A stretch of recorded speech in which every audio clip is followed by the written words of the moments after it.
Ángel Sánchez, un diplomático joven que estaba como encargado de negocios en Hungría en unos momentos muy complicados y que tuvo pues una actuación muy valiente, muy arriesgada, que consiguió salvar a unos 5.000 judíos. Quedan cada vez menos supervivientes, lógicamente, porque ya son muy mayores, pero todos expresan una gratitud hacia España.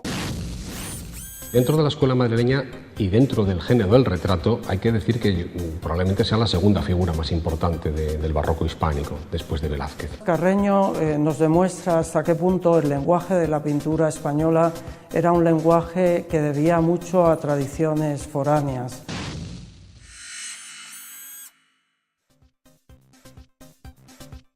Buenas noches. Dice la tradición judía que quien salva una vida salva a la humanidad entera. Durante el Holocausto, del que conmemoramos ahora el 70 aniversario, hubo quienes arriesgaron su vida para ayudar a judíos perseguidos.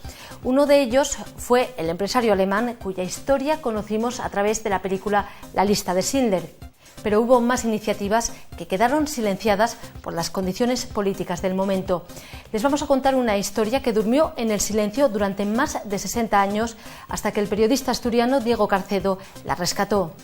Lo que van a ver a continuación es la versión ampliada de un reportaje con el que esta casa ganó el primer premio en el certamen de videoperiodismo móvil organizado por la Red Europea de Televisiones Regionales. Está grabado en su mayoría con teléfono móvil.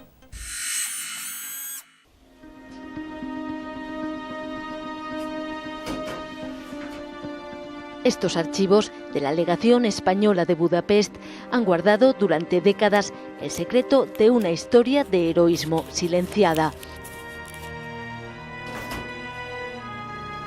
Es la historia de este hombre, Ángel Sanz-Briz, encargado de negocios de España en la capital húngara en 1944. Fue un diplomático recto, leal servidor de Franco, un dictador que tenía en el judaísmo a uno de sus enemigos confesos. A pesar de eso, de ser el representante de un país oficialmente neutral, pero que no ocultaba sus simpatías con el régimen alemán, Sanz-Briz logró salvar la vida de más de 5.000 judíos condenados por el nazismo. Una hazaña que fue recompensada con el olvido y el silencio.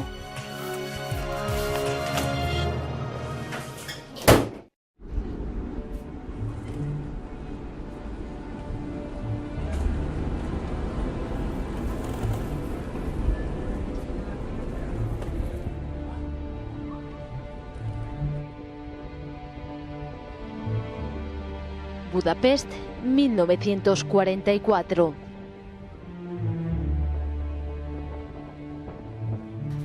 Otoño. Las calles se tiñen de amarillo. Las hojas de los árboles, hojas arrastradas por el viento frío, cubren la ciudad. A veces se confunden con las estrellas amarillas, las que dejan a su paso los judíos que caminan hacia la muerte.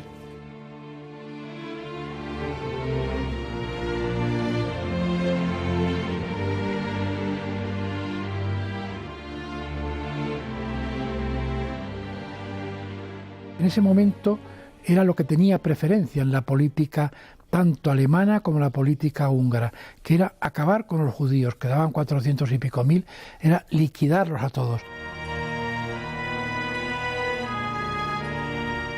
Esta es una desgracia para nosotros y una vergüenza también para Hungría, pero es verdad que en Hungría en 6 semanas se logró deportar a toda la población del campo, o sea, que no fuera la capital.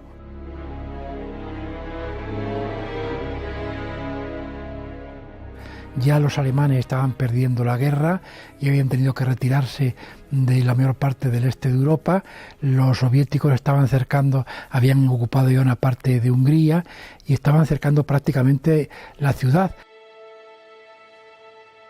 Hace meses que les obligan a llevarlas, las estrellas amarillas, siempre a la vista para poder señalar con el dedo al judío. Hace meses que caminan hacia la muerte por las calles de Budapest, rumbo a los trenes que les llevarán a Auschwitz, la muerte lenta, o rumbo a la orilla del Danubio, la muerte inmediata y angustiosa. El Danubio, a su paso por Budapest, fue uno de los escenarios de las matanzas, como recuerdan estos zapatos colocados aquí. Traían a los judíos hasta aquí, los ataban de dos en dos y a uno de ellos lo mataban de un balazo. El otro moría ahogado, arrastrado por su compañero.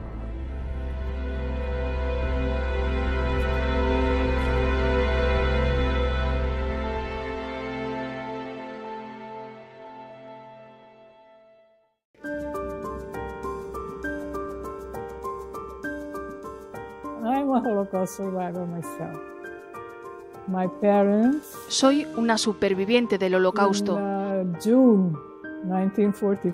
A mis padres les metieron en un tren en junio de 1944 rumbo a Auschwitz, como al resto de judíos del país. Pero las vías fueron bombardeadas y los trenes no pudieron llegar. Así se salvaron. Al poco tiempo, Judith Klein nació en un campo de concentración. Sus padres salvaron la vida por azar. Junto a ellos otros 260.000 judíos que lo lograron por falta de tiempo, el que les faltó a los nazis para culminar su solución final, que se llevó por delante la vida de más de 500.000 de húngaros en pocas semanas. Hubo otras maneras de escapar a la condena general que Hitler decretó contra los hebreos. Una de ellas fue pedir protección en la legación española de Budapest. Sabía que había habido durante la Segunda Guerra Mundial la actuación de algunos diplomáticos españoles haciendo esfuerzos por salvar a judíos, y entonces descubrí que entre todos ellos, que fueron varios, pues destacaba la figura de Ángel Sabriz, un diplomático joven que estaba como encargado de negocios en Hungría. Él era franquista, él era un simpatizante de los nazis, y él, al ver el drama que estaban viviendo los judíos, se conmovió, se estremeció con aquella situación y decidió ayudarles, porque era ayudar a unos semejantes.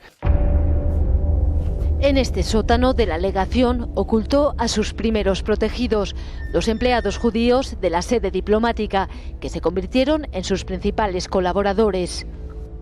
Por la labor que han hecho una serie de historiadores, parece que sí, que efectivamente hubo una serie de familias que estuvieron incluso refugiadas aquí en los sótanos de esta embajada, a salvo de los bombardeos, a salvo de las deportaciones. Pero la persecución arreciaba y Sabriz quería hacer más, y así encontró una puerta abierta en una ley española sobre los sefardíes, descendientes de los judíos expulsados por los reyes católicos. Una ley de Alfonso XIII de 1924 en que aseguraba para los descendientes de los sefardíes repatriarse. En Hungría prácticamente no había judíos sefardíes. Encontró a 4 o 5 o 7, me parece, que procedían de Turquía. Y esos fueron los primeros a los que, digamos, que les dio pasaporte español o carta de protección. Luego esta protección extendió a las personas, de nacionalidad húngara, pero que tenían cierto contacto familiar u otra relación con España, luego ya no solo con España, sino también con algún país latinoamericano que estaba representado por España. Y después, pues a todos, de forma indiscriminada. Efectivamente, Ángel Sabriz consiguió una autorización del gobierno de entonces para expedir documentación a 200 individuos. 200 individuos que se convirtieron en 200 familias, 200 documentos que se fueron repitiendo de forma sucesiva y que más o menos se calcula que fueron unas 5.000 personas. Todas esas personas obviamente no cabían aquí en la Embajada de España. Por lo tanto, lo que idearon fue un sistema por el cual iban alquilando una serie de apartamentos en Budapest en donde se les daba cobijo a gran parte de todas esas familias.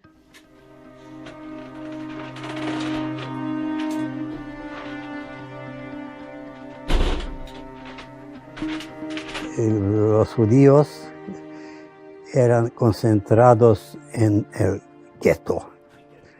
Nosotros nos liberamos del gueto porque una de mis tías obtuvo para nosotros cartas de protección española.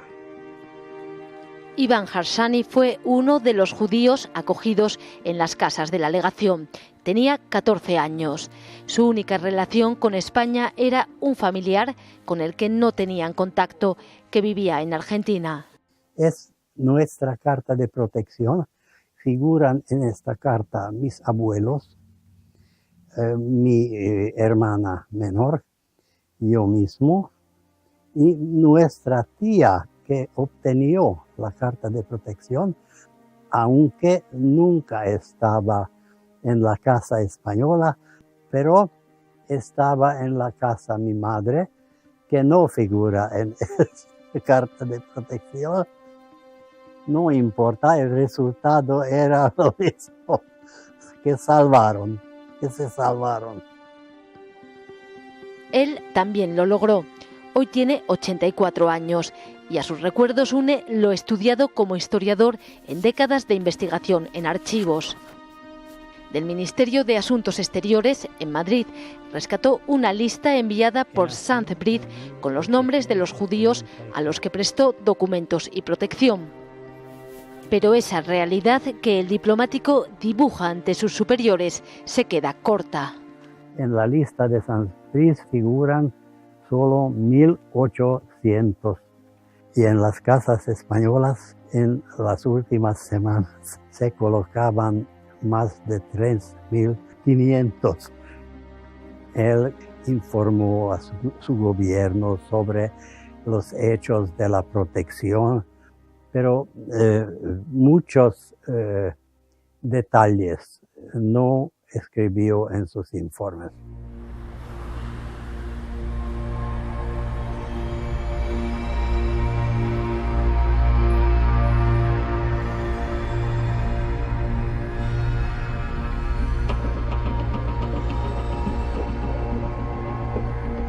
En diciembre de 1944, el Ejército Rojo está a las puertas de Budapest. Los nazis vislumbran la derrota. La España, simpatizante de los alemanes y enemiga del comunismo, tiene muy difícil que los nuevos ocupantes soviéticos se crean y respeten su neutralidad oficial. El diplomático corre peligro y Madrid ordena su retirada. Es entonces cuando entra en acción un italiano, Giorgio Perlasca. A Sanz Briz le hicieron volver a España. Perlasca, que estaba siendo protegido allí por Ángel Sanz Briz y le estaba ayudando un poco a veces para atender a estas casas donde estaban los refugiados y era el que iba a veces a llevarles comida y llevarles alimentos y todo esto. En ese momento hizo una parte muy discutible, que fue presentarse ante el caos de gobierno que quedaba allí en Hungría, diciendo que él era el nuevo encargado de negocios de la Embajada de España, y siguió ayudando. Vinieron hombres de un destacamento nazi húngaro para capturarnos y ejecutarnos en las orillas del Danubio. Dentro de 5 minutos apareció Perlasca y gritó: el gobierno español va a protestar, y el destacamento desapareció. A Perlasca le trató bien la historia. Se salvó y su nombre está hoy entre los de los benefactores de los judíos. Encontramos su retrato en el Memorial del Holocausto de Budapest, el lugar en el que se rinde homenaje a quienes se arriesgaron para ayudar a los perseguidos. No está el de Ángel Sanz Briz, para quien la historia parece no haber reservado espacio. Cuando se habla del gueto internacional, de los diplomáticos quienes salvaron vidas humanas, hablando de España como país neutral entre aquellas potencias neutrales, todo el mundo habla, o la mayoría habla de Giorgio Perlasca. Nadie menciona, muy pocos mencionan Sanz Briz. Entonces, esto es una gran injusticia. Esta profesora húngara ha dedicado los últimos años a buscar en los archivos y en los testimonios de los supervivientes las piezas dispersas que ayuden a reconstruir la historia, a entender, por ejemplo, por qué en 1966, cuando la institución Yad Vashem declaró a Sant Brit justo entre las naciones, este honor, el mayor concedido por Israel, se mantuvo en secreto. ¿Por qué España nunca reivindicó la labor de su representante? Una sugerencia del Ministerio de Asuntos Exteriores no pude aceptar porque un honor israelí en el momento cuando España estaba reanudando relaciones con los países árabes, pues no pudo aceptar y quedó callado, no habló a nadie. España no tenía relaciones diplomáticas ni con Hungría, que era un país comunista y no tenía relaciones diplomáticas, la embajada había sido cerrada, ni tampoco tenía relaciones contra el Estado de Israel, que España se había negado a establecer relaciones cuando Israel obtuvo la independencia en el año 49. En la fachada de una de las antiguas casas protegidas de la legación española, una placa recuerda a Sant Brit. El reconocimiento es reciente, pero la historia de su benefactor ha permanecido viva siempre en el recuerdo de los vecinos, nos cuenta esta mujer. Great human personality, and we thanks in our life. El diplomático murió en 1980 tras culminar una exitosa carrera. Apenas había hablado en 2 ocasiones de lo que hizo en Budapest. Su secreto quedó dormido en los archivos.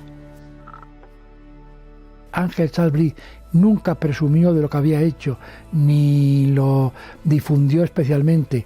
Más bien lo estuvo siempre ocultando, porque tenía miedo que si sabía todo lo que había hecho, se tomasen represalias contra él como diplomático.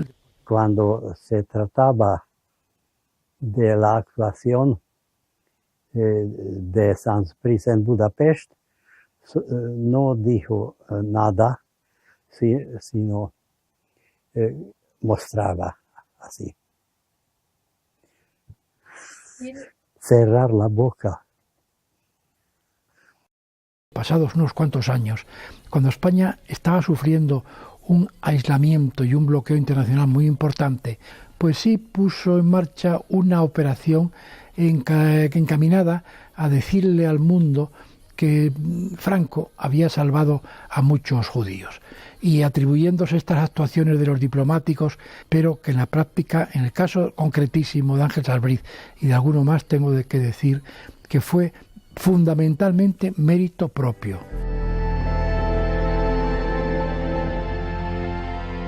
Han pasado 70 años del horror y en Hungría quedan unos 8.000 supervivientes.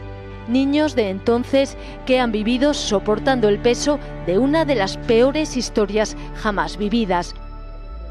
Sus retratos a cargo de otra superviviente dan color a un aniversario que se celebra, entre otros actos, con una exposición en el Instituto Cervantes de Budapest. Estamos vivos, ese es el nombre de la exposición. Estamos vivos, estamos aquí. El pasado es el pasado, lo que pasó ya no se puede remediar. Homenajes que en el caso de Ángel Sant Brit empiezan a saldar cuentas con la historia. No hay acuerdo sobre si puede considerarse o no un héroe, pero sí sobre algo igual de importante, que hizo lo que estuvo en sus manos. Si cada uno hubiera hecho lo que estaba en sus manos, no se habrían muerto tantas personas judías.